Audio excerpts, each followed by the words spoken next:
Right, here we go. Oh, it seems to be putting a wee bit round me. It must be hearing the volume this time. Hopefully, guys, let's just see what happens. We got a couple of people in. Get some volume on the go.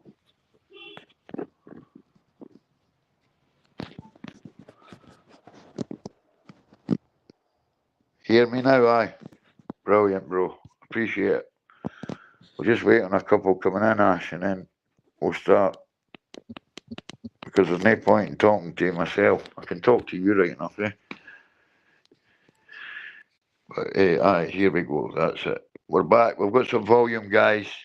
I don't know what was going on there, but we've got the volume now. I sell the apples round here. Tom, I've been saying it because of you, brother. How'd you like them apples? You stopped saying it, and I started saying it, brother. Hi, Mike Taylor. How you doing, brother? Cop Watcher 2, UK Transparency, Torb, Frodder. The guys are in town. Yeah. Well, what I was saying when you want to hear me on that first start, guys, I'm good, brother. Very good, Torb. I hope you're good as well, bro. Uh, yeah. The civil case against Police Scotland was meant to start yesterday. Now, I've known for 2 months it was starting yesterday. Big up, Graham. How you doing, brother? Or what can you do when you live in a zoo? Yeah, that was a Torb one, wasn't it? And he added the apple bit at the end. Cop watching another cop. uh, yeah, it was meant to start yesterday, so I goes away to the court. In fact, I'll start. I got a phone call on Sunday night from my solicitor, Kieran Vaughan from Dundee. They're ones, they done man in the High Castle on that, guys, when he won his big cases there. He had 5 cases at the High Court. They had over £100,000 worth of his equipment and that. Because he's an actual journalist. He wasn't an auditor. But he just done a bit of it. For real, I don't trust the cunt. Torb, I don't know. I've only met him a couple of times in chats and he seemed okay to me. I don't know, brother. But anyway, they offered me £7,000 on Sunday night, guys. And the case was to start on Monday. Big up, Aid the Base Man. No seen you for a while, brother. How you doing? I knocked it back, obviously, straight away. I don't want the money. I want these guys to be wearing body cams. If they can offer me £7,000, I'm sure they could. I bought my body cams for £100 each, guys. And these are the police issue ones that they have in England and that. So I don't understand why they're saying they've not got money for these and that. There's only 16,000 cops in Scotland, 16,500 or something. It's just a joke. It's just a joke. So basically, they offered me £7,000 on Sunday night. My lawyer's advising me, take it, take it, take it. I says, no, I don't want it. Don't want it. I'm not taking it. First offer anyway. If I was going to take anything, it would never be the first offer. So I turns up. They said 12 o'clock start. I turns up at the court. I'm there at 12, so I sat there till maybe 1, 2 o'clock, and I'm waiting and I'm waiting, and nobody said nothing. And then my lawyer's not even there at that point, or he's in another courtroom or whatever he was doing at that time. And he's come out and he's handing me my paperwork because I told him I wanted my paperwork back because I'm going to show you a bit, just a wee bit, guys, about all the charges and how they were dropped, etc. The PF wouldn't take the charges on because there was no crime. And 14 hours I ended up doing, and they offered me 7,000 for a first offer. That's £500 an hour, guys. It's crazy, craziness. But yeah, I knew for 2 months that this was starting. As I'd been telling all you guys that listen that it was starting on September 11th, 9/11 as they call it in America. I would get a few bottles of wine for 7k, right enough, Rodder. You're right. No wine tonight, mate. I've been on it for 2 nights in a row before that. I'm staying off it tonight. I'm going to watch a match later. Uh, yeah, so there were 6 officers that have been cited to come to this civil case, and 4 of them were on annual leave, guys. 4 of them. So there was only 2 there, and they didn't even start it. Yeah, they don't want them going in. That's why the other four are on annual leave, that they're not on no UK. They're just no turning up at court, and they're telling the court they're on annual leave. Because then it gives them more time to give you more offers, thinking, oh, he'll take the offer, he'll take the offer. They could offer me £1 million, I'm not taking it. It's no money. It's nothing about money. Money's not going to make me happy. I want these guys held accountable. I only started doing this, guys, because I'd been sent to prison 4 times, just small time, no big time for these cases. 4 times, 4 different times for crimes that the cops created and said I'd done that I didn't. And on the last one, it really pissed me off, as I'm going to say, because my father died in my last weekend. And I didn't know, because I wasn't the one that went to prison all the time and that back then. And yeah, Graham, I would never take any offer, mate. They could offer me 5 offers. I'm not going to take any. I just want them to be held accountable. This lawyer, Cairden Vaughan for Dundee, is wanting the female officer that initiated the arrest. He wants her done with kidnapping, because they were told I was filming for YouTube. Not by me, but by my wife was there filming, and my nephew was filming, and my sister was driving. And my nephew and that said, they're doing a film for YouTube. I was actually reporting to their colleagues that had been charged for perjury and a serious assault. They got the guy 18 months, but little did they know this guy had a light bulb camera. But it took him 18 months to hand it in until he'd done his time. Well, 9 months. You do half your time in Scotland. But the 2 cops were fired, and I named them and shamed them, and they moved their case to Dundee because 50 odd of the witnesses, including the judge, were familiar with these guys, because the Dunfermline court is joined on to the police station. So these guys basically all work together. So if it had went to that court, it would never have been a conviction for them, these officers. So they moved it to Dundee. And a special judge and all that was brought in, a special prosecutor, all that. And these guys, they've been charged with perjury, they were charged with serious assault, they were charged with permanent disfigurement. They were stabbing the guy and his wife in the body with a sharp instrument. It wasn't a knife, but I'm going to say it was a key, but it wasn't a key. It was something sharp. It was maybe their handcuff key or something, I don't know. But then they made out that they injured themselves by banging their heads off walls and jumping about daft and hitting each other. But obviously they didn't know about this camera. But they soon found out 9 months later, when the guy handed it into the Procurator Fiscal. They got sacked and they got done with perjury, because they went to court and lied and got the guy to jail. And it was just craziness. But they were both Dunfermline officers. One stayed in Stirling and one stayed in Dunfermline. I've got their names written down somewhere, but I can't be bothered moving to get it, because I mean to charge this phone a bit, guys. I think that's how the volume isn't working. Anyway, that's the story I was telling that day. And they were trying to say I was looking in the window and filming in the window. The only window that I seen in, there was a police officer standing in a yellow jacket, and it was the only one that the blinds were open, and I was still over 20 feet away. And they're like, oh, breach of data protection, blah, blah, blah, which is GDPR, that you guys would call it. It's called data protection. So, and they stopped my sister's vehicle, because I was only there 4 or 5 minutes telling the story, because I had it all written out and I read it, blah, blah, blah, and then I left. And about 5 minutes later, we were surrounded with, it was like a terrorist attack, man. It was like 7 vehicles. But obviously, once they had stopped us, a couple of them went away, because there was only 6 officers in the end. The ones that are getting taken to court, obviously, because they conspired against me. And the first officer that speaks to us, she's speaking to my sister, obviously, because my sister's driving, and she's like, what are you filming at the police station? And my sister says, no me, no me. And I says, I was doing in the car park filming, yeah. She says, did you look in the window? I said, I could see in the window, I seen the officer standing there. I never said I was filming in the window or that. I said I could see in the window. Or you might have got somebody's information.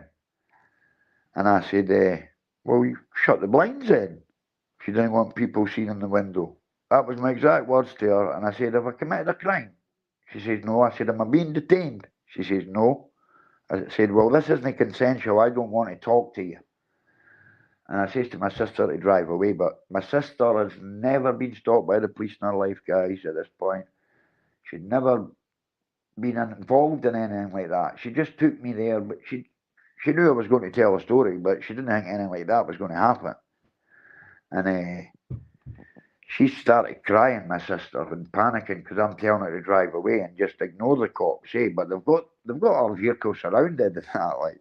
So she's not going to do it, and she's crying and that. So I'm getting more upset because my sister's upset. And I keep asking this officer, have I committed a crime? Exactly what I said, Graham. If you don't want people seeing in the window, close the blinds. And every other blind was shut. I'll show you that on the video. The videos are on my channel, guys, unedited. Good to see you, Brandon, brother. Yeah, and all I said to the cop that was standing at the window was, close the blinds if you want privacy, something like that, along them lines. And I was away 5 minutes, and then they've surrounded us. And then I'm speaking to this female officer. Well, I'm not speaking to her. I'm saying it's no consensual. I don't want to talk to you. I don't answer questions. Blah, blah, blah. And then I asked him, big up TJ Burrow, how you doing? I'm saying, am I being detained? And she's like, no, you're not being detained. I said, am I suspected of committing a crime? She says, no crime. So I said, as I said to my sister, just drive away then, sis. And my sister's panicked and started crying and that, because she's never even been pulled over by the police guys. She's a straight peg, my sister, right?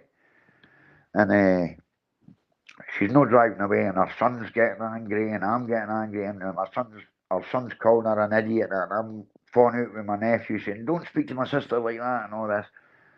And then the next thing, the cops are opening the door, and they're putting their hands on me, pulling me out, and grabbing my phone, and they're actually touching me. So I'm like, that's assault. What are you assaulting me for? And I still had the seatbelt on, and they're still trying to pull me out. I said, I've got a seatbelt on. What are you doing? I said, I'm not having a consensual conversation with you. You told me I'm not detained. You told me I've not committed a crime. Why are you putting your hands on me? It's assault. Oh, no, we want to talk to you. I said, I don't want to talk to you. So, anyway, they get me out. They took my phone. They took me to the back of the van. They've not put me in the van or cuffed me or that, but they're holding me and we're talking. And I'm saying to them, look, why have you guys got your hands on me if I'm not detained and you don't suspect me of committing a crime? You might have breached data protection laws. I said, look, it's a data handler's duty to protect them laws, not that data, not mine. I can film anything I can see in public. And she comes out with, but it's a secure building. I says, I don't care if it's secure or not. I said, I can go inside that public building and film. Anything I can see inside that public building, if I'm in a public area, I can film. Oh, no, you can't. No, you can't. I said, you want to bet? So I proved it 2 weeks later when I went back. And they arrested me again. But I was already on bail because they released me on bail when they, in fact, I'll go through the whole thing actually. I'll tell you about the other bit in a minute. Yeah, so they've got me at the back of the van. And I mean, we're there for half an hour having this conversation, and they're telling me, no, there's no crime committed, but we need to create a call card, so you need to give us your name. I said, well, tell me what crime I've committed, and then I'll give you my name. You've not committed a crime. We're not saying you've committed a crime. Well, I said, well, I don't have to identify you. You have to reasonably articulate the crime I've committed to get my identification. Oh, no, we can get it under Section 38. Wait, well, Section 38 is your ID, basically, if you're suspected of a crime. But they think members of the public don't know that. That's the problem. And because Scottish cops don't wear cameras, they get away with it. Whatever they say the court believes, we all know that. But if I go to court against the cops, this case, I've probably got not a hell chance of winning it. But I've got all the videos to prove what they were saying. No, you've not under arrest. No, they didn't tell me I was under arrest. No, no. Not once did they tell me I was under arrest. They told me I wasn't detained, UK Transparency. They told me I hadn't committed a crime. And they opened the door and put their hands on me and pulled me out. And my complaint to professional standards said that the cops done nothing wrong. The only thing that they done wrong, the only one I won out of 7 complaints was it took them 10 months to answer me when they've got 57 days to answer me. But the reason it took them 10 months is because you've only got 3 months to make the report to, it's called PERC, it's an independent review. And if you don't make it within 3 months, they won't review it. So the police, yeah, it's hard to use video in it, but it's a civil case, Flambeau, it's a civil case. I'll be able to use my evidence because it's a civil case. The lawyer's already got the evidence off of YouTube because I didn't edit any of them videos, guys, and they can check that. So basically what they'll do is Cairden Vaughan for Dundee, guys. They done the Man in the High Castles case. They won his. He had 5 cases, remember, 5 arrests within the space of a month. Over £100,000 of his equipment for over 2 years they had. But he won all the cases. But I don't ever see him coming back for the way he was treated. Because he wasn't even an auditor. He was actually a journalist. But he was just doing a couple of audits because he'd seen them happening. And he'd seen what the cops were doing. But anyway, so they pulled me out, took me back, and I'm still standing there. 30 minutes later, I'm still standing there. I think there's 5 officers here at that point, and the woman's like to this young guy, come and read him his section 38 so he has to identify. So I start singing, no listening, no listening, no listening. And they're getting madder and madder, eh? And I still say, tell me the crime, and then I'll identify. I've dispelled your fears that I'm doing something wrong. Well, I didn't. My nephew did. He said he's filmed a video for YouTube. But the thing he said wrong was it was about 2 of your colleagues, the ones that just been charged with perjury and assault and serious assault, permanent disfigurement, etc., against the couple. And I think that even flamed them even more. And then the ginger-haired cop that I seen in the window with the yellow jacket on, he's turned up and he's went, aye, that's him. And I said, what? That's me, what? And he's like, aye, you were filming. I said, aye, in public. He says, aye. I said, is that illegal? Yes, it can be. I said, how? He's like, because you might have got somebody's data. Again, as I've already explained to these other cops, I've said, look, it's the data handler's duty to protect that data. I can film anything I can see in public, and this sergeant isn't having it at all, like, is he? So they're on their radios to the inspector and that. They end up charging me with breach. I've got the paperwork right here, guys, so I'll actually read the charges out. We've got the first charge was, where am I? That's the quote. Give me a second, guys.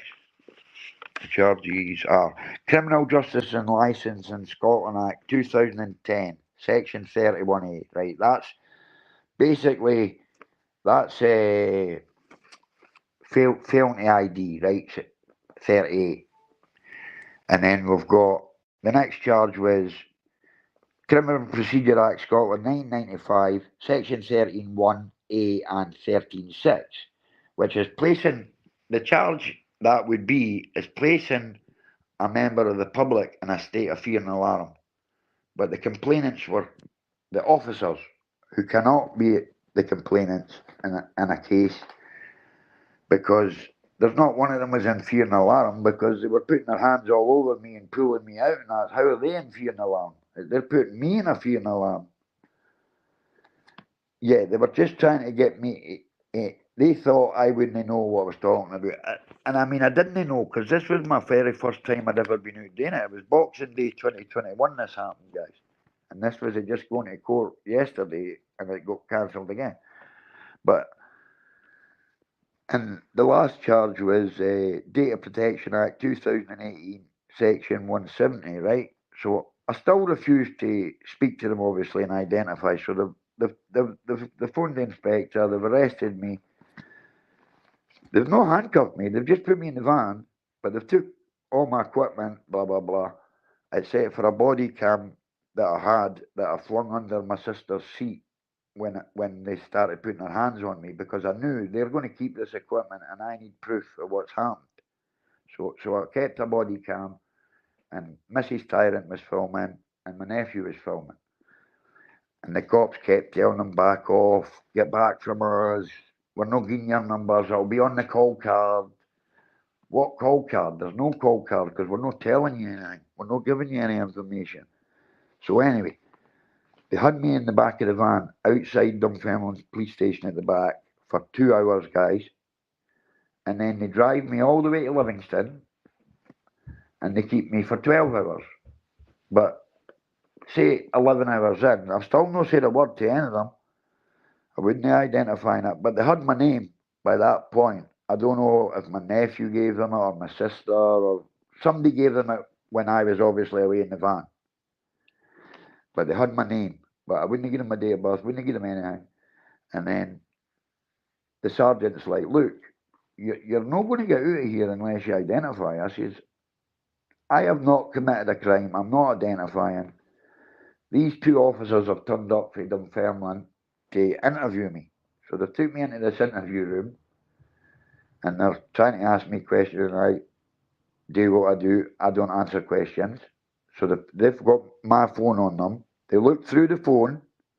They obviously see that I don't see any information and I don't, and I'm telling a story about these two cops. And then they still charge me with these crimes. So basically, they conspired, is what the lawyer's telling me, is conspiring to get somebody charged with a fraudulent charge and putting hands on me and that is excessive force. They took me to Livingston because I was Dunfermline police station I was filming and two officers from that station I was talking about, I think. And they obviously didn't want to be the officer, well, the sergeant that's undertaken me to appear is from a different station. But, I mean, there was conditions put on it as well, guys, right? Which I refused to sign this. And he said, if you don't sign it, you won't be getting out. But they let me out an hour later. But yeah, these two cops that were interviewing me when I wouldn't answer none, they looked through the phone. They're seeing what we can all see in the videos. I don't see in the window. I don't commit a crime. I seen the officer standing at the window because he had a bright yellow jacket on. But at the end of the day, they've liberated me with conditions to go to court on the 20th of January. So that this is Boxing Day. So you're talking maybe a month, right? A month later. So for a month I was on bail and it's you do not approach, enter or seek to approach or enter Dunfermline police station unless in the company of a police constable or to attend any pre-arranged and agreed appointment at Dunfermline police station or attend any scheduled court appearance in respect of yourself at Dunfermline Sheriff Court. Because, as I said to you, they're joined on together, guys, right? The police stations, if you're in Dunfermline police station, they can take you underground. It's like Dundee and that. They can take you underground into the court. But they're joined on, basically. So I noticed this when I got home because I hadn't signed in that and I was reading it and I was like, So I'm not allowed to go to Dunfermline Police Station unless I'm in the company of a police officer. So on the 5th of January, I turned up at Dunfermline Police Station in the car park again, filming. And they've sent 2 officers out. And these officers are blah, blah, blah, blah, blah at first. They didn't know who it was at first, I don't think. They had a suspicion it was me. But I think they were getting a bit confused because there was another guy that was arrested at that station in between, remember? And they thought he was the boy for Aberdeen that was banned for filming News Now Scotland. They thought that it was him. So maybe they thought I was him at that point. But anyway, I've went knowing that I'm on bail not to be there. I've went because I know that they're all false charges for a start. I knew that for a fact. So I goes there. I'm not even there 5 minutes, guys, and these guys are out. And they're trying to question me, and I'm like, I don't answer questions, blah, blah, blah. I said, if you want to speak to me, I want your names and badge numbers, which they gave me. And then I'm only maybe not even 10 yards inside the car park, guys. I'm standing on the grass under a tree. The 2 officers approach me, you see it. And I say, the actual video is called Threatened with Arrest, because they're threatening to arrest me. And then the camera cuts off, and they do arrest me. So I make a complaint about that one again. I send the video to professional standards and that again. I said, I felt threatened by these officers because they threatened me with arrest for filming in public. And their answer to that was, they weren't threatening. I could tell by the way the officers were standing, they weren't threatening with arrest. And he was standing with his hands, kind of how they stand with their hands in their vests, like that. That's to intimidate you guys, and they get close to you and all that. So what I was doing to them, just to wind them up a wee bit, which I didn't normally do, I normally just try and get on with it and do it and go away. But I was like, I need your numbers and your names. And the first officer, he did say it, right? But I didn't hear his name, but I heard his number. And then the other end's pointing at his shoulder, and I'm like, look, guys, I can't read all that. You're going to have to verbally say it. I just said that so they would do it. So then they gave me their names and number. And the other ones, the one that was a dick, actually, he was like, I've already told you. I said, I told you, I can't read, I didn't hear you. And he's like, what's your name? I said, I don't answer questions. And he's like, well, either do I. I said, you're a public servant. You need to answer. If you want to speak to me, you need to answer. And then he gives me his name and his badge number again. And then he brings his notebook out trying to be fly, because that's what they do, the intimidation thing. I says, I don't know what you're bringing that out for. I'm not going to be answering any questions. He says, well, you're going to leave me with no option. I says, what? I'll have to arrest you. I said, so if I don't leave this car park, you are going to arrest me. He says, yes. I said, for what? Filming in public? No. You're putting staff in state of fear and alarm again. They used the exact same one, the state of fear and alarm, which the police officer can't be the complainant. And he's saying to me, but they were off duty. They were driving into work and you're filming private cars. I'm like, it's not illegal to film private cars. It's not illegal to film people who go in and at work. It's not illegal to film a public servant. And I can film anything I can see in public, is what I said. And he's like, oh, you're leaving me no option. And basically the camera's cut off, and I didn't hear my body cam because they had it, and the other one was still in my sister's car because obviously she stays in Blairgowrie and I stay in Fife now.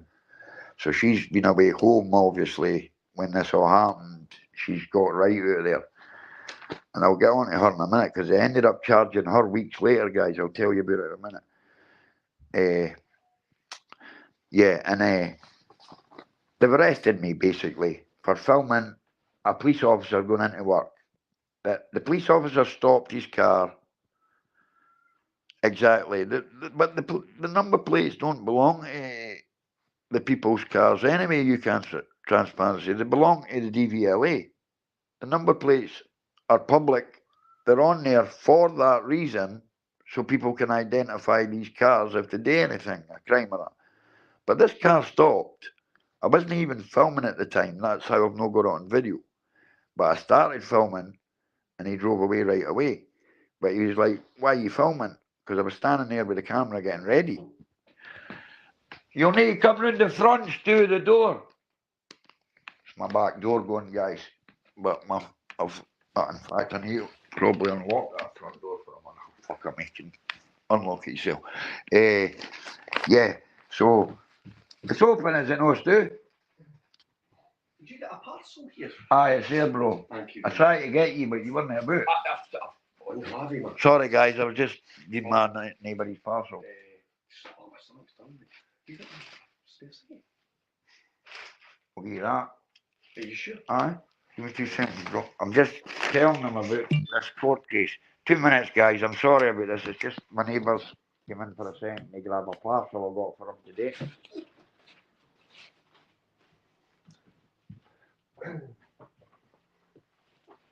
You got your light on, you not? No. You're making a sound. I was cussing earlier because I couldn't. Guys, 2 seconds.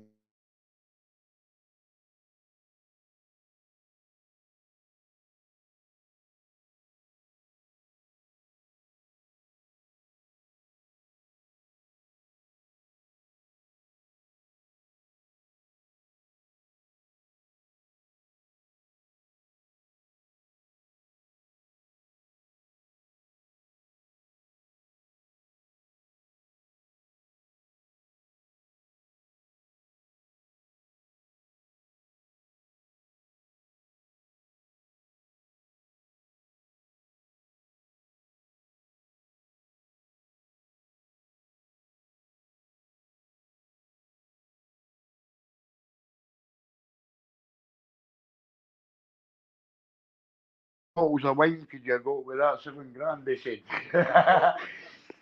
Right, see you later, Stu, bro. I'll give you a shout for Matt. Aye, anyway, guys, he's arrested me.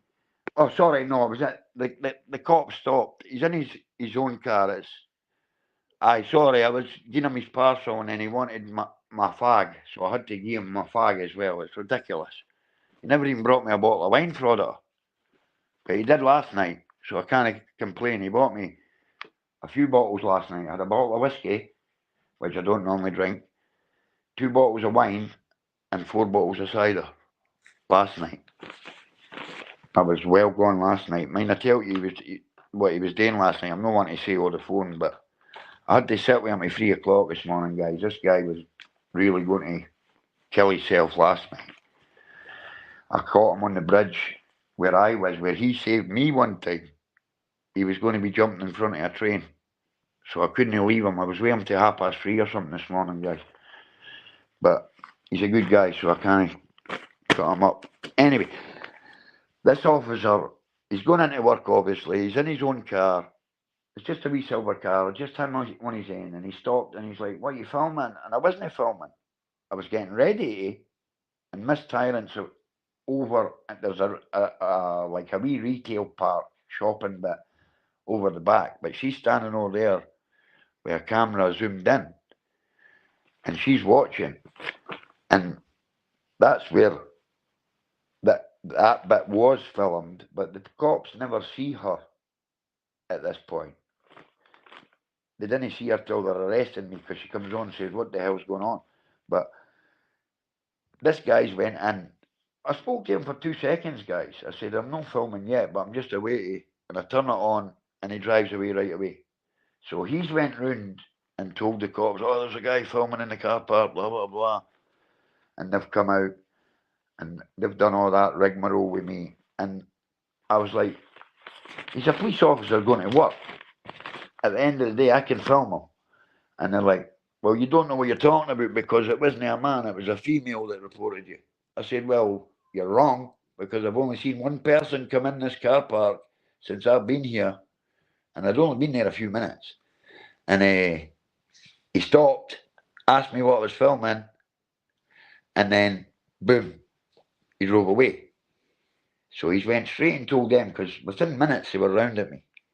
Anyway, we got to through all that rigmarole, blah, blah, blah. Well, you're leaving me in the auction. He brought his notebook out, and I still wouldn't answer him, blah, blah, blah. And I'm saying to him, you cannot make a lawful activity a crime. That's part of my human rights. And it states a public servant cannot make a lawful activity a crime. I think it's Article 8, but Article 10 is freedom of expression, which gives me the right to film.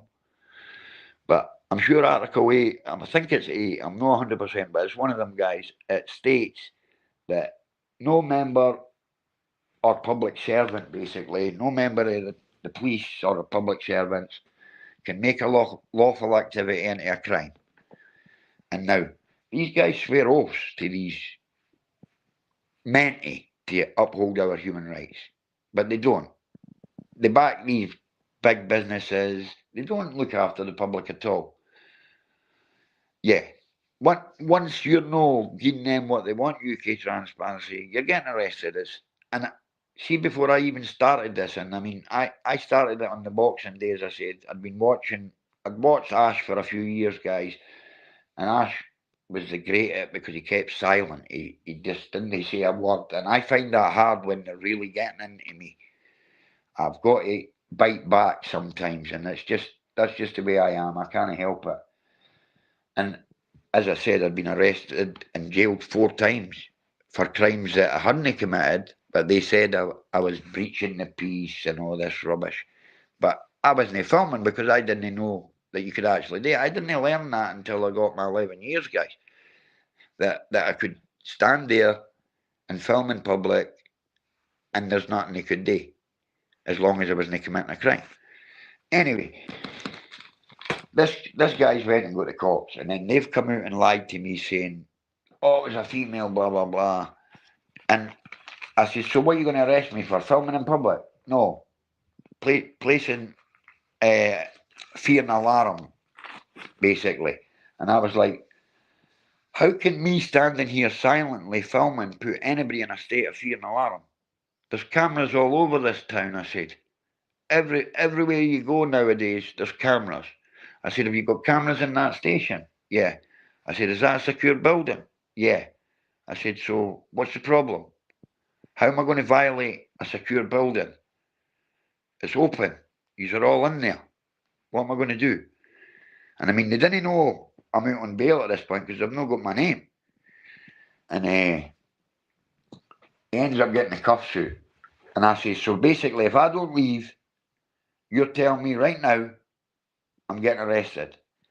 And he's like, no. I said, you're threatening me with arrest, sorry. He says, no, I'm not threatening you. I will arrest you. And that's where the phone cut out. But Miss Tyrant's filming through over his back, and they've no obviously spotted her because they're just talking to me. But they're getting closer with the hands in the thing, and the other end's got the cuffs out. And I says, look, I'll leave when I'm finished with my business. No, you'll leave now, or you will be arrested. I says, well, I'll tell you what, you're going to have to arrest me, because I'm not leaving until I'm finished what I'm here to do. So they did. They arrest me again, right? And I go in, and the sergeant's like, what's he arrested for? He was filming in the car park, blah, blah, blah. And how did I like them apples, Frodo? You got it, big man. You got it. Filming in the car park. And who's the complainant? And the cop slips up. It was PC William, blah, blah, blah.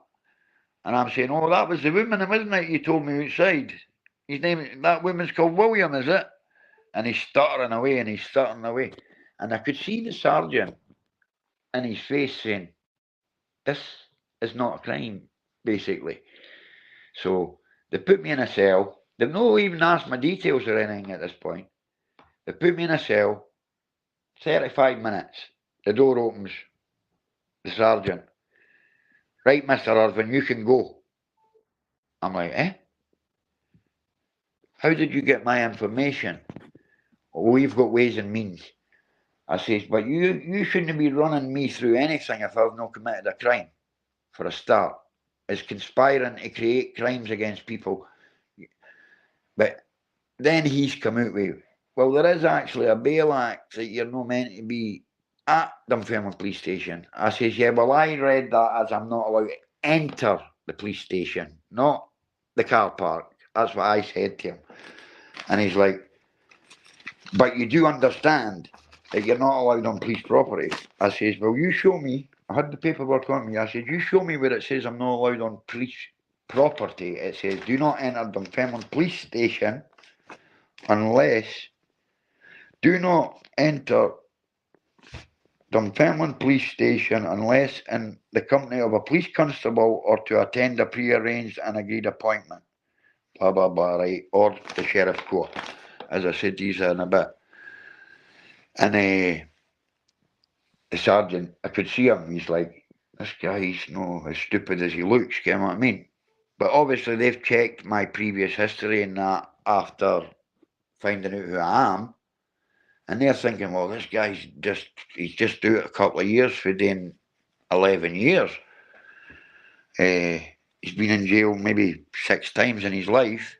But they obviously didn't know that 4 of them times were created crimes by these cops.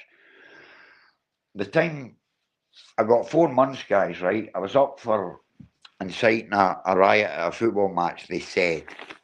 But what had happened was I'd got a ban for St Johnstone. I'm a St Johnstone supporter, guys, right? I'd got a ban, and what I'd done is I used to run with the casuals and that, guys, when I was young, right? And these guys, all these casual boys, said, right, we'll no go to the game. It was a semi-final. We were playing Falkirk. It was a semi-final. What we'll do is we'll go up on the hill and we notified St Johnstone, we notified the police. We're going to have a silent protest. There's going to be no trouble. There's going to be nothing. And then, oh, guys, sorry, I'm pressing a button I shouldn't have. I hope you can still hear me.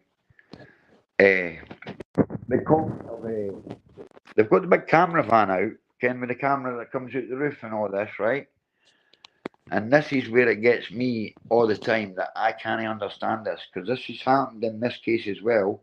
I've got video evidence, which is on the channel as well, guys, of another female officer taking video of us in the vehicle and blah, blah, blah. And I done a subject access request for that when I was doing professional standards. They said, oh, we checked PC, whatever their name is. I've got their names in the descriptions, guys, and their numbers. And there's nothing on her phone. I say, so who takes their phone out, turns it to the side, starts pressing buttons, and they're not taking pictures or filming? That doesn't make sense at all. And it was an inspector, and he's like, there's nothing on the phone. I said, so did she delete evidence before she gave it to you? No. I said, how do you know that? I've got video of her doing it. I've sent it to you. I've showed you it. It doesn't show her any pictures on her phone. That's her excuse. But she was filming. It's there. It's obvious. Anyway, they've let me go this day anyway, because you have to understand that you're committing a crime for it to be a crime as well. You can't just say, oh, you're committing a crime. You've got to sort of know that you're committing a crime. If you don't know you're committing a crime, it's not a crime. You have to know a bit. It's hard to explain. It's obviously a crime if you're committing a crime, say an assault or something. But standing in public filming and they're saying it's a crime because I'm putting people in a state of fear and alarm, that is not a crime. And you would have to know that you're committing a crime for that to be a crime. But anyway, I was saying about the football. I ended up getting 4 months. What happened was, we were up at the hill. We were having a wee drink and that, obviously. And St Johnstone won the game. It was a semi-final of the Challenge Cup. I think we were in the first division at the time, and Falkirk were the same. We weren't in the Premier League anyway, because you didn't play in that cup if you were in the Premier League. And a few of the Falkirk lads obviously spotted us up on the hill, and they came over, and we weren't fighting with them, but we were arguing with them and that, because we beat them. And then the cops have got this camera van with a big camera out the roof, and no camera evidence at court again for that one, right? Now, the first officer this is how I got to jail, because they jailed me this day for it. The first officer that comes up into the dock, she's like, "Hi, I'm PC, blah, blah, blah. I've got 18 months' experience as a police officer. I was first on the scene." And the judge says straight away, my lawyer was away to say it, and the judge is like, "You've got 18 months' experience, but this happened 24 months ago. How could you have been first on the scene?" And she's stuttering and blah, blah, blah, blah. And this judge lets her give her evidence and lets it stand. So, me being me, my lawyer is a friend of mine, Billy Somerville from Perth. Shout out, Billy. He knows what I'm like, and I just come out with it. I say, "See you black bee," to the judge. He was a white guy, but the black cloak now. I said, "See you black bee. How can you let her evidence stand when she's telling you she's only been in the police force for 18 months and this was 20 odd months ago? Oh, you're remanded in custody for psychiatric reports." So they've remanded me to the police station for the weekend, because this was a Friday. And I get these psychiatric reports, and the doctor's report says, "Mr. Irvine is insane when he's drunk, but perfectly fine when he's sober." So I'm up on the Monday, and he gives me 4 months, right? On her evidence. 4 months. And I've got a week to go, guys, and my father died, right? And that just changed me like that. I was like, these bastards have done this to me. I needed to hold them accountable. And then I knew I was going up for the 2 stabbings and that, guys, that when my wife was getting attacked. And these were 2 grown men that were trying to get to my 9-year-old son. And my wife's opened the door. I'm lying sleeping. It's Hogmanay going into New Year. I'm drunk as a skunk on the couch lying sleeping. My kids have woke me up. "Oh, Mum's getting attacked in the garden." So I've looked out the window, and there's a guy holding her down, and the other lassie's got her by the hair, and another guy. These are grown men. They were coming for my 9-year-old son. It wasn't my wife they wanted, but my wife went out, because we're that type of family. We will not let anything happen. So the guy's running up the garden path, and he boots her right in the face, and I've lost it. I've just grabbed the biggest blade I had, and I went out and I've plugged the first one. And by this time, my neighbours heard all the commotion, because they were kicking the door before my wife opened it, and they had a baseball bat and that banging the door, trying to get to my 9-year-old son for fighting with their nephew, who stayed 2 doors down.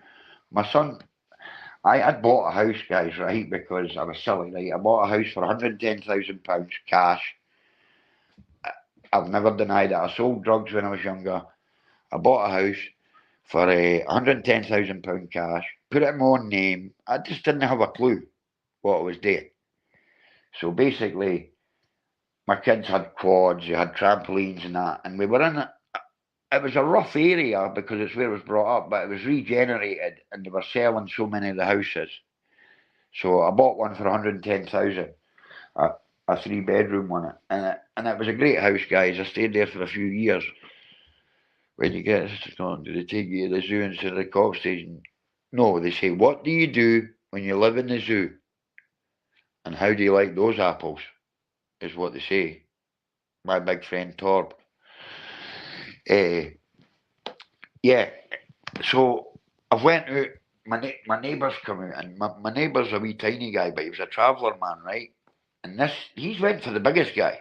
And I've never seen anything like this in my life, guys, right? This wee traveller boy has lifted his foot off the ground. He's no jumped, he's no done anything, and he's got this guy right in the head. And this guy's holding his head together, guys. His head was smashed. He was holding his head together. And I've stabbed the brother, and my wife's battering the lassie, obviously, at this point, because that's 1-on-1 now. So, and I'm still raging because it was the big guy that kicked her in the face. So my mates obviously split him wide, but I've run up behind him and cut his ear off. And my dog's ate it, right? And I went back in the house and that. And it's the street was cordoned off. I seen all the cops and everything. I knew they were coming for me eventually, but it took them 5 hours to even get the bottle to come to my door. Because they suspected I had firearms. They were waiting on the firearms team and that. I was a bit of a rogue when I was young, guys. I'm not going to deny it. I didn't have a gun at that point, but they suspected it because I'd been arrested for putting a gun in somebody's face before it, but they didn't prove it because they never found the gun. But the boy PD cell and everything, so the cops knew I'd done it. He had PD cell and that. But this guy had... I bought 5 Rolexes off this guy. He'd stole these Rolexes. He'd broke into a window smash and took 5 Rolexes. And I gave him a bar of dope for it, guys. A bar of dope was like £250 at the time. I got 5 Rolexes. So this guy's turned up at my mate's house, no kenning I'm there. And I did. I can say it now because it's all known. I stuck a...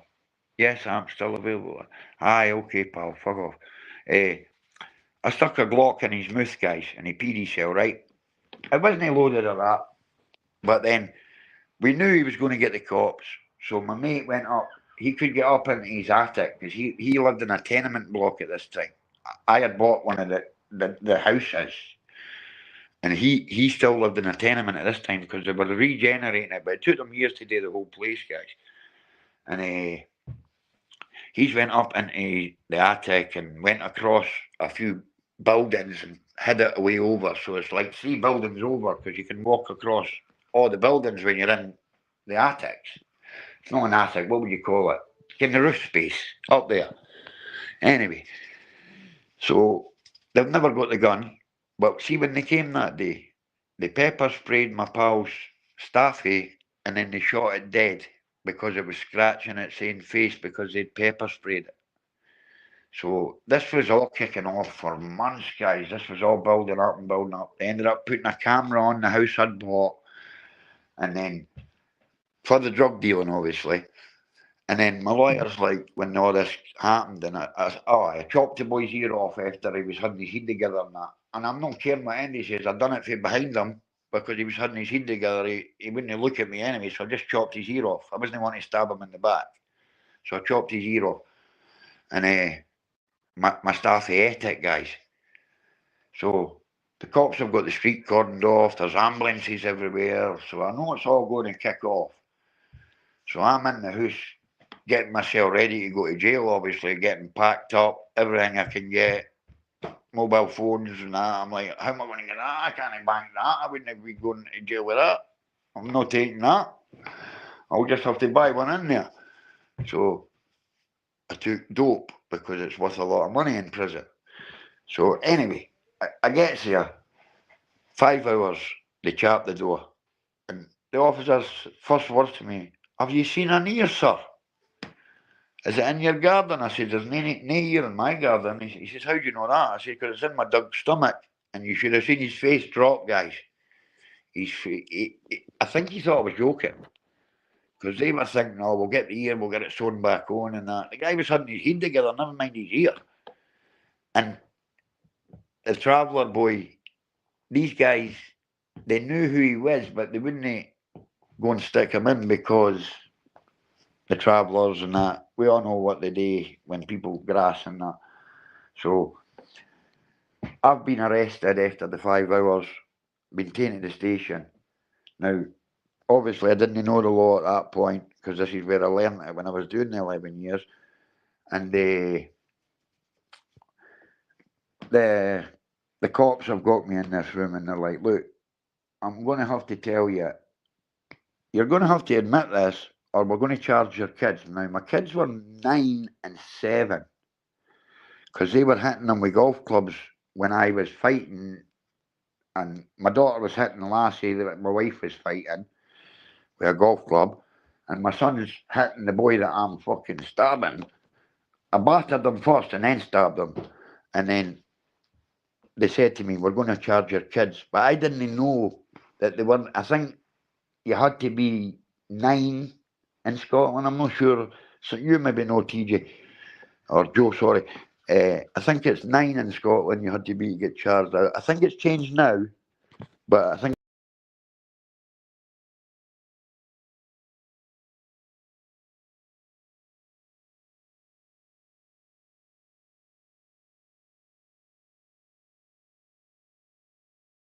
sorry guys, this phone's doing my head in the night. Yeah, they're going to charge my kids. So straight away I put my hands up. I done it at 9. There you go. TJ Burger Boys, guys. The man with the knowledge. I think it's changed now, but it was then. You're right. They said, "Oh, we're going to charge your kids with attempted murder." I said, "Right, okay." It was all me, all me.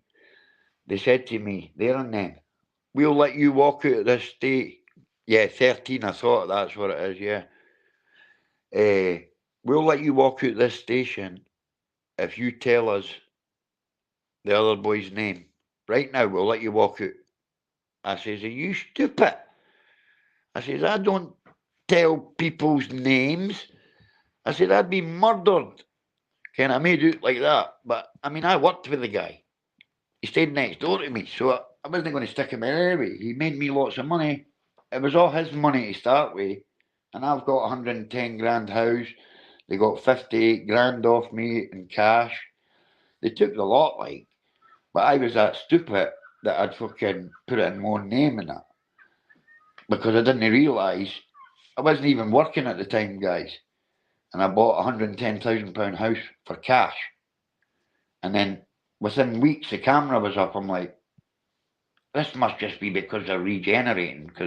But then it never moved from my door. It just kept pointing there all the time, right? And me, like an idiot, just kept selling and selling and selling, blah, blah, blah. So I get sentenced. In fact, what made it worse was, as I said, my dad died the sentence before. And the day I got sentenced was the 10th of April, which was my dad's birthday, right? And the lawyer says, look, if you get Sheriff Fowlis, you'll get four years. If you get McCready, you'll get 3 years. And this is my good pal lawyer. And this guy was shocked. I didn't know they can charge you on each charge. Right, Sean. I'll keep an eye out for that. Is it your logo that they're using? You're saying, aye. You see that, guys? Look, I'll put that up there. Look. Yeah. I didn't know. Basically, wait a minute. I got lost because I was reading what he was saying there. Right. We was talking about the Traveller Boy, wasn't I? I'd made all this money and I'd bought all that. And the only thing I got away with, what I should have done with my own house, was my mum and dad. My dad had died by this point, but my mum was in a house in North Muirton in Perth. You'll probably don't know the area. It's a bit posher than where I stayed, put it that way. But you got a council redaction for the years you lived in the houses. So for £18,000, I got her a house that she managed to sell for 73,000 a couple of years later. So that's what we made out of it, basically, right? But if I'd have put my own house in my mum's name, they could never have touched it because my dad left £250,000. And all I got back for them was £25,000 because I could prove that my mum put £25,000 into my bank account that my dad had left for me, obviously. So I got that 25,000 back off the 58, but they took the house with proceeds of crime. And I hadn't long started proceeds of crime at that point, guys. And they took it off me and the rest of the cash. And the very first week I'm in, the Traveller Boys come and visit me, right? And he's like, Jimmy, I'm so proud of you, brother. And I mean, I've never heard a Traveller speak like this. You are a true gent. You're a true gent. Because he knew that they offered me a walk if I had gave his name. And he came what he done. Because I was there over 10 years, you can get as much money as you want put in. He put £5,000 into my PPC that day, guys. And every week I served 8.5 years out of the 11.5, right? He gave my wife £150 a week. Every Christmas, he gave her the money for my kids' Christmas. Big up, Sea Dog Sniffer, bro. How you doing? He gave my wife the money for the Christmas. She didn't have to pay for anything. If she needed anything, he stayed next door. Because they didn't take the house off her till basically I was nearly getting out. So she had it for about 5 or 6 years. Because it's a long process to go through for them to proceed the crime. And I didn't know. I should have made them an offer or keep the cash and leave the house, and they probably would have took it because they didn't need to take it all. If they get summoned, they're happy. But no, I didn't know, and I'm not even fighting it basically. But it still took them like 7 years, I would say, to get it all off her. But that guy, I'll not mention his name, but he's a well-known traveller for Perth, and he looked after my family the whole time I was in, and anything they needed, he paid for. I came out, he gave me another £5,000, and he set me up. I'm not going to say with what, but he said, well, I will say with what.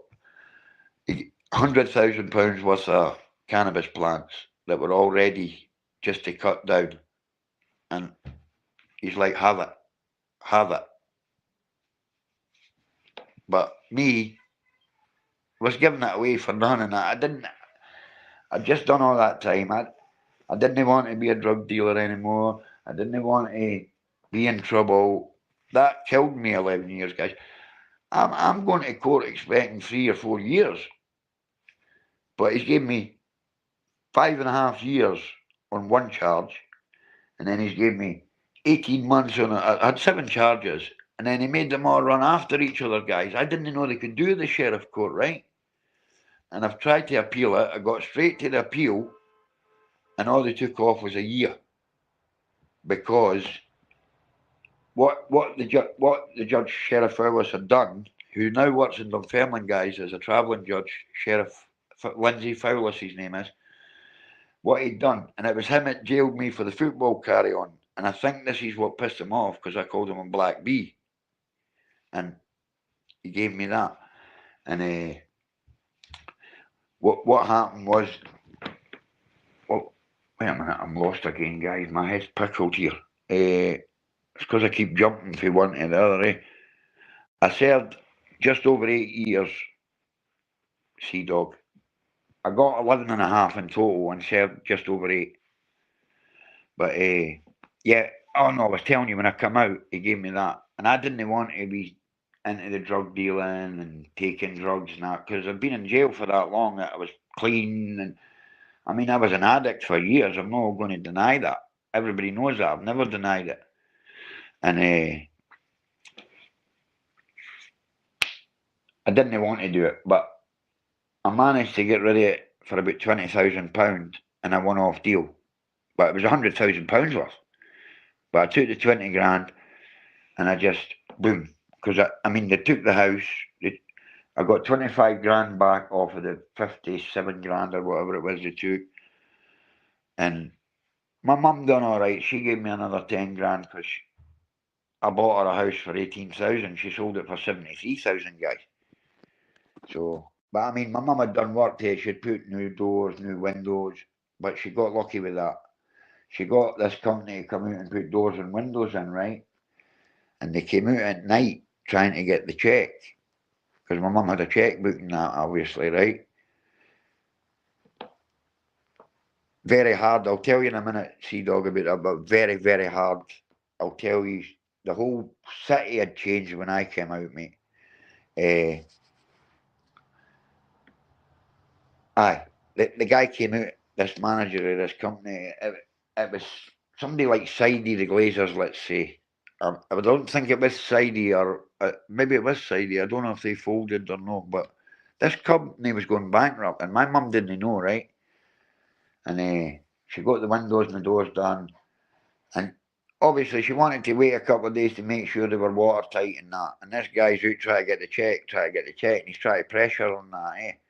And my wee brother, well, he's not my brother, he's my cousin, right? But my mum's sister was a lot younger, and she was an addict. And my wee brother's dad died before he was one. So my mum and dad took him in at that point and brought him up as their own, as my brother. But he's my cousin. We still call each other brothers now. And he's 30 and I'm, well, is he 30? Aye, he's just turned 30. I'm 47. So I was a lot older than him. But anyway, the crack there was, I'm lost again, guys. See what I mean? No, I sold the weed. What was I talking about my brother for? No, the window was on. My brother was there, right? Sorry, I. And and he said, "Look, you'll need to come back.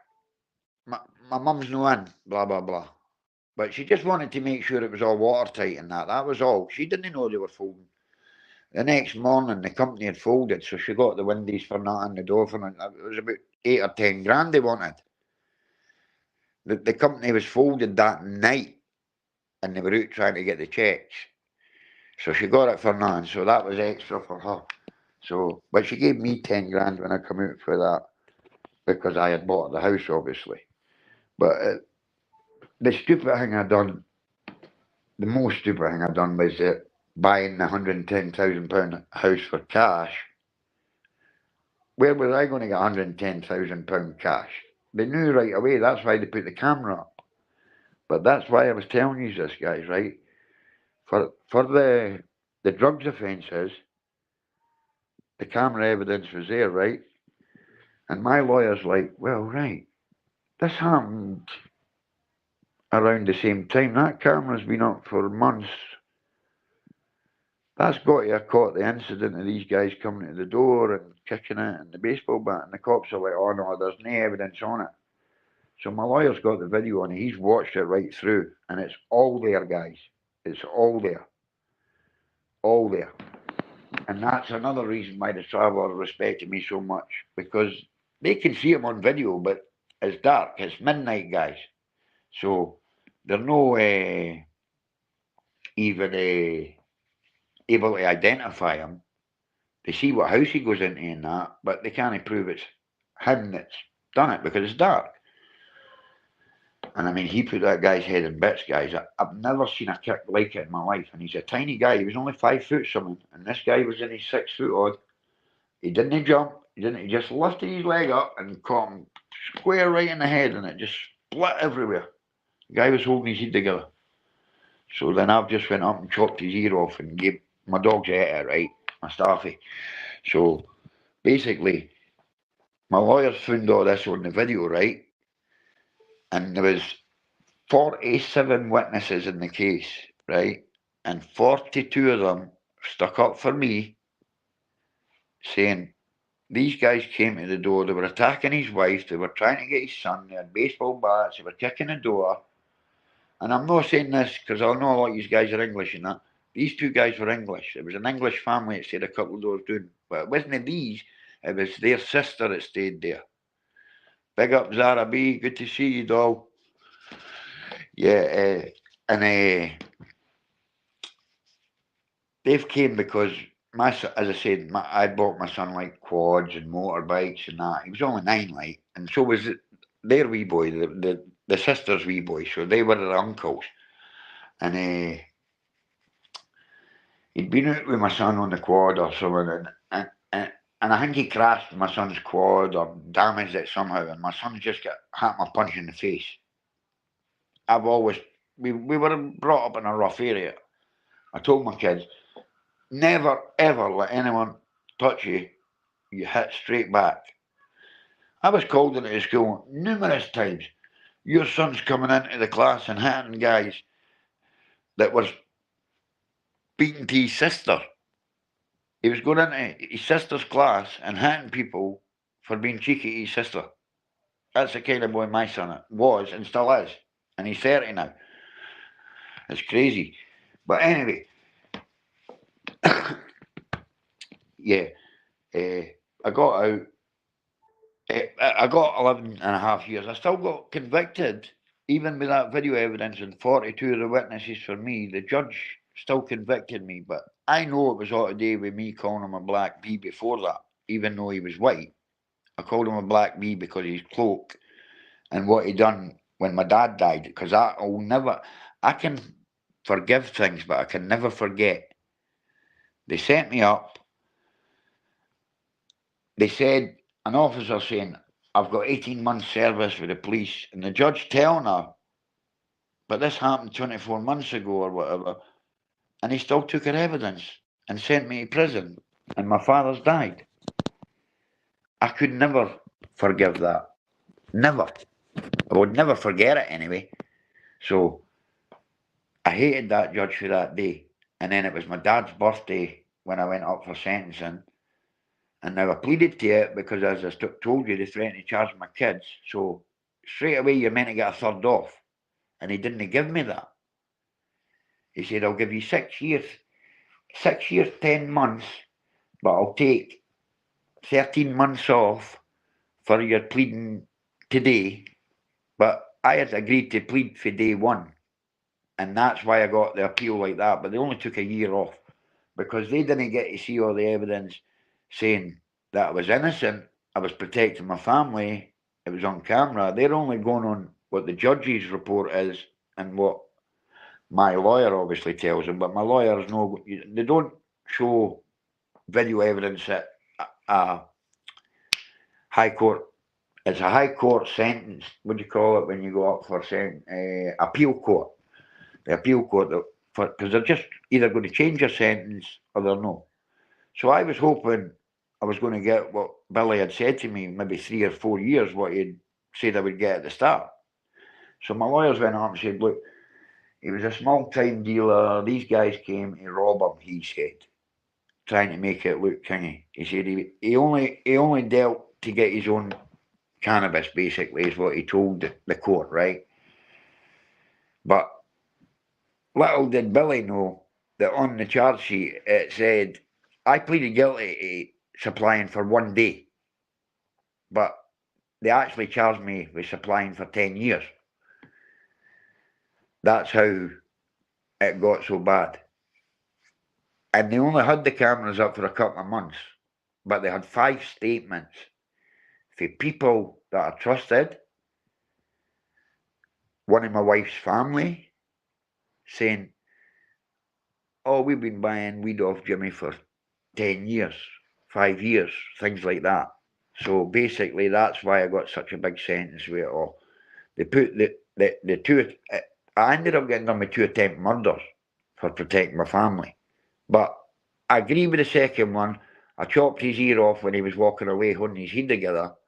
But he kicked my wife in the face when I was looking at the window when his brothers hadn't her doing and the other lassies got her by the hair. He ran right up my garden path and he volleyed her full force in the face. And if you see that happening to your wife or one of your family, the rage will not go away until you've got some revenge. It's as simple as that. 5-minute warning to the football guys. No, a 15-minute kick-off, is it no? Is it no 7:45, TJ? Right, we'll do another 5-10 minutes, guys, because I'll speed up, sorry, because I keep losing the plot here. We can finish it tomorrow or something. Yeah, so I chopped the guy's ear off, came the police 5 hours. They've been searching the garden for about an hour before they even chapped my door, guys. Yeah, the actual programme started at 6 o'clock tonight, bro. I seen that. My son phoned me earlier and says, the programme starts at 6, Dad. I said, I'm going live at 6. I'll be off for the football, but I'll go live at 6, I said. Anyway, 5 hours it took them to come and chap the door, guys. And the cop said to me, have you seen an ear line in your garden? I'm like, there's no ear in my garden. He says, how do you know that? I said, because it's in my dog's stomach. And honestly, his face dropped, guys. His face dropped. It hit the deck. And I'll cut a bit short. What happened was, right, I got jailed. I got 11.5 years. Got a year off. Ended up serving about 8 years in total. But as I said, the traveller, he gave me a lot of money. He looked after my wife. My wife never had to pay for anything for the 8 years. So all her money, she was able to save up till I got out. So she had money when I got out. And he was giving her £150 every week. Anything the kids needed, if they need trainers or clothes, he would buy it. I made the guy hundreds of thousands of pounds. I'm not denying that, guys. But it was all his money to start with. I never had a penny.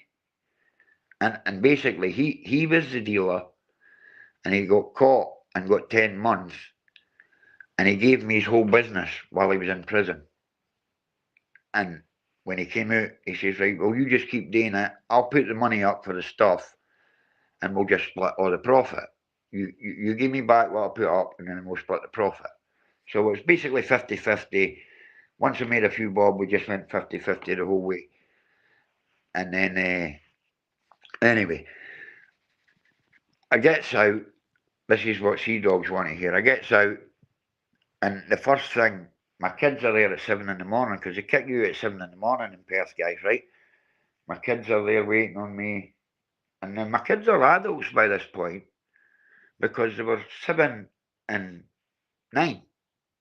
So my son is basically 17, and my daughter's 15.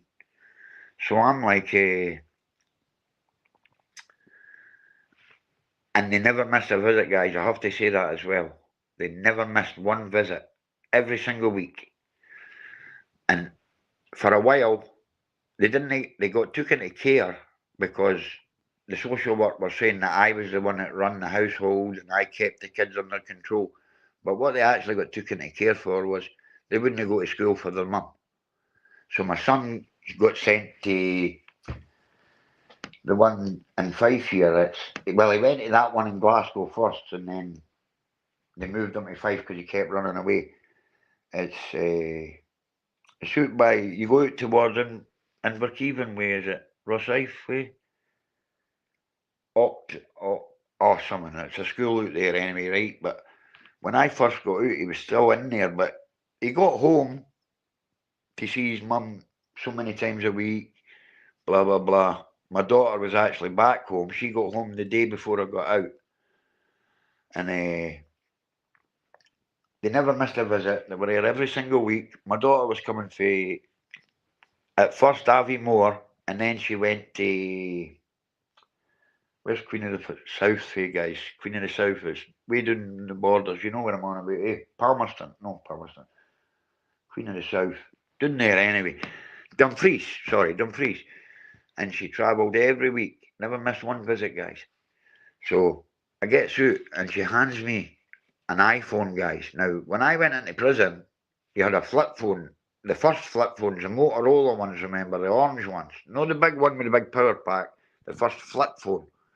So I'm like trying to press buttons on the side to get this phone to work. That it's like, Dad, you just touch the screen. I'm like, what? Oh man, things were so different, Sea Dog, and it took me a good 2-3 years to get back to being normal. I couldn't lock a door. I had to sleep with lights on. I was just paranoid wreck because I thought I was in prison still, basically. Just thought they're coming back for me, these cops. They're going to keep doing this for the rest of my life, and I'm never going to get over it. Because, I mean, I'd served 8 years there, and I still wasn't over my dad, guys, because I got took to his funeral. I had a week to go when he died, and I had 3 days to go when his funeral was. And I was in Barlinnie because they were doing Perth up at the time. And what happened was they had me as a high risk prisoner with 3 days to go. And 10, it was G4S at the time, guys. 10 of them. They went up, they checked the church under the chairs, they're sitting about. Sea Dog, I've never had anything for any of my subscribers, brother. I don't need to lie because it's all checkable. Everybody knows that. If I lie, I've got to remember it for the rest of my life. You guys only need to remember one thing I say that's wrong, and you're like, you're a lying bastard. I'm not watching you again. You know what I mean? But and it's hard for me to say these things about my kids being in care and that because it's my fault. Because I done that in front of my kids. But I done it to protect my kids. But I maybe went too far by stabbing the two of them. Because the second guy was already holding his head together and I came up from behind and cut his ear off. I was shouting at him, turn round, you bastard, turn round, because he'd kicked my wife right in the face. I was raging. And he wouldn't turn round, so I just fucking grabbed him and chopped his ear right off. It was a cop's face, so oh man, I couldn't believe his face, man, honestly. What do you mean the dog is in the dog? I said, the dog ate his ear. The dog bit it off. I never admitted cutting it off at that point. I didn't admit it until they threatened to charge my kids. And then I said, right, it was okay. It was all me. It was all me. I sniped the cull. Yeah, TJ, Joe, I'm not like that, right? I'm a face-to-face guy because you know what us Scots are like, right? We're face-to-face. But the guy was going and going and going, and he just would not. His name was actually Buster the dog. It was a staffy. He was a beautiful wee hinty. And I love my family, right? See, me and my wife, right? We've got our own houses down here in Fife. We moved down here because I had to get away from Perth. I'd ended up dead, guys. The shit I was getting up to. I was a bad addict. I was a dealer, and then I'd done all that time, and I was in the jail for a week or two, and the guy, no, it wasn't he. I was still in the police station. It was the next day. The guy's wife, the wee guy, the first thing I stabbed, right? His wife was a wee Chinese woman, right? She's turned up at my wife's door, right? And she's like, "Oh, can I speak to you, please? Oh, my man and his brother didn't want any more trouble." And my wife's like, "Ken what? Get the fuck away from my door. My man's lying in the fucking police station because your men have stuck him in. My man will kill them if he sees them again." And she meant it at the time. Because if she says to me, go and kill they bastards, I would have done it. Because I would do anything for my family. It's as simple as that. 100% TJ, shit does happen. But me and my wife's been doing in Fife for, let's say, 7 years. I've only been doing here, living on my own house for 2 years. But I was coming down and staying with my wife all the time. But I still had a house in Perth. I didn't want to leave Perth because of my mum. My mum's getting old, and if anything happened to my mother, guys, oh, it would kill me. It would kill me. And it hurts to even say that, guys, because my mum has got a boyfriend now, right? She has had for years. My dad died in 2006, by the way. So my mum's got a boyfriend. And he's a nice guy, a real nice gentleman. I knew him before my dad died and that. He used to come to my house after the pub and would play fucking cards and I'd cheat them and take all their money. Do you know what I mean? Things like that. There was a group of us, but I used to cheat fuck out them and take all their money, right? Because I was a young rogue at the time. It was always my house. They weren't allowed to go anywhere else because I could cheat. I knew the cards. Counting the cards. But Graham's phoned me up a couple of times and he's like, look, James, your mum's not going to tell you, but she's hurting. You're no coming up to Perth enough now that you're doing in Fife and that. And it breaks my heart, guys, because she is. My mum's nearly 70 now, guys. I'm 47.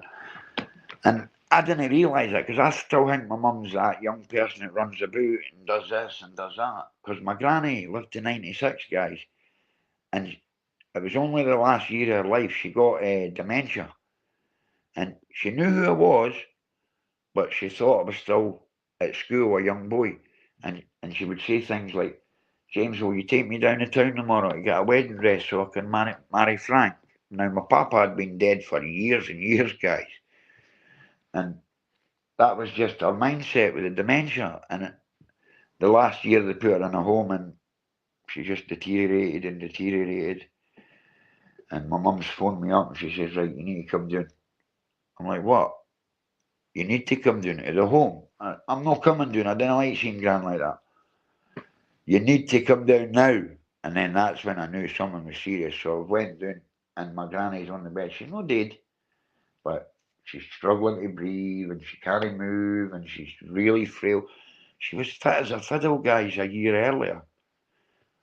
But it got to the stage she was putting her tablets in a roll-ups instead of making a roll-up and putting tobacco in. She was putting her tramadol. No opening them, just putting the tramadol in and trying to light it and that.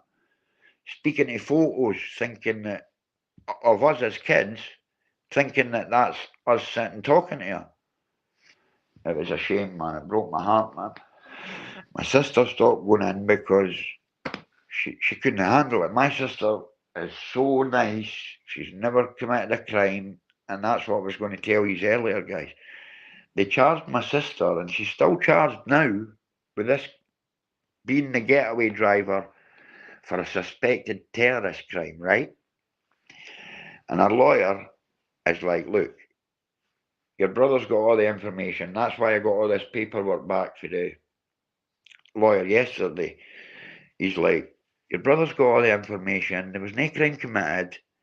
You cannot be done for being a getaway driver of a crime when there isn't a crime committed. But they've not dropped it yet. And they turned up at her house. She came down to see me about, say I was up on the 20th of January. So let's say about a week later, she come down to see me and that. And she stays in Blairgowrie, guys. Well, near Blairgowrie, Burrowton. She's posh and all. She's got a bigger bought house than I ever had. Put it that way. But the cops turned up at her house this day when I'm there. She's at mine. And her two young boys. She's got 6 boys, but the rest of them are at school. The two that just left school, one was like 16 and one was 17. But one of them's disabled, guys, the older one. And he's got a cerebral palsy and that, and his legs are all buckled and that, but he's a great wee boy, William. I love him in bits, guys. I love him. My sister married a traveller, by the way, guys. And that's what sort of put me off them a bit. I tried to cut him up with a chainsaw one time, and his dad and granny had to stop me. I was going to murder him. I was really going to murder him. But as I said, I was crazy when I was young. He'd hit my sister, and nobody touches my sister because she's a nice lassie. She doesn't do anything wrong to anybody. We've got 1 minute. I'm going to do this fast, guys. The cops that turned up at our house were plain clothes. She wasn't there. 2 kids in the house. They didn't have a warrant. They went in looking for stuff related to terrorism because of the charge that she got. Because they said it was related to terrorism that I was filming and all that at first. Just a lot of shite. They just wanted anything to charge her. They left with none. But what they left was a stop and search thing that you got. Remember, you got a stop and search form in the street. But I mean, I think they've been out of fashion since like 2013 or something. And I'm only going back to 2022. This happened. So they've went in on a false warrant as well. So I've got a copy of that. It's actually on my community page, guys. If you see a look, or it might be my Facebook page, but it's probably on both. And it's no signed by any judges or nothing. It's just got a police officer's name, a scribble basically, and a number, and that's it. But these cops, no uniforms, no nothing, basically bullied my nephews into letting them in. My nephew, they had nothing to hide. They let them look at the computers and that, but they didn't take anything away. It's just a joke. And my sister's never been in trouble in her life, guys. She hadn't even been stopped by the police until that day that they stopped me and arrested me. And she was crying, I can't leave my brother, oh no. And all that. And our laddie's going mental. Shut the fuck up, mum, he'll be alright. It's Uncle James, you ken what he's like. Because he's just as daft as me.